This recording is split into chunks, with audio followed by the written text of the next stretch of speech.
अजब रमा राघवची जोडी। ते तर सगळं उलटच घडतंय। उलट ही सिच्युएशन अजून बिघडली आहे। आता माझं आणि राघवचं लग्न कसं होणार आहे? रमा, तू आधी शांत हो बरं। असा धीर सोडून कसं चालेल?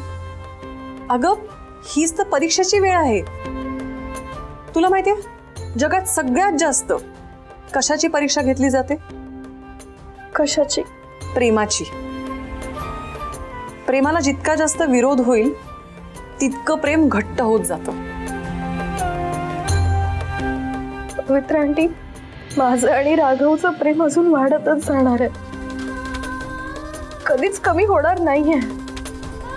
बघ, म्हणजे तुझा तुझ्या प्रेमावर आणि मुख्य म्हणजे राघववर विश्वास आहे ना?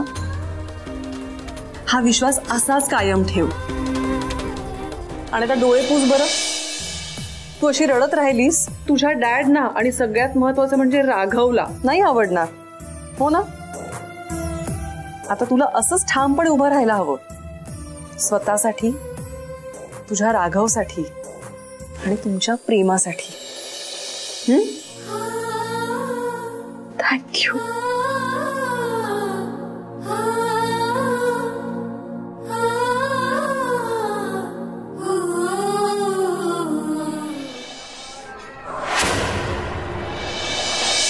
राघव, हे किती दिवस असं चोरून भेटायचं आता? मला नाही आवडत एवढी। मलाही नाही आवडत आहे, पण आता काय करणार? काही दिवस आपल्याला असंच भेटावं लागलं। आबा कोणाचंच ऐकून घेत नाहीयेत, बघितलंस ना तू। आता तर त्यांना लवकरात लवकर घर सोडायचं, त्यासाठी सामान सुद्धा बांधायला सुरुवात केली त्यांनी। राघव, जर का अंकल गुरुजींनी घर सोडायचं डिसिजन घेतला असेल ना, तर आपण लवकरात लवकर नवीन घर शोधूया। आपण नाही रमा। अरे, तू ह्या सगळ्यातच हे कळलं ना, तर घरात नवीन वादळ तयार होईल। आबा त्या घरात पाऊल ठेवणार नाहीतच, पण आम्हाला सुद्धा कोणाला येऊ देणार नाही। आधीचं घर तुझ्यामुळे मिळालं हे मला माहिती नव्हतं। तुझा हेतू खूप स्वच्छ होता रमा, पण शेवटी काय झालं? तुलाच बोलणी ऐकावी लागली ना।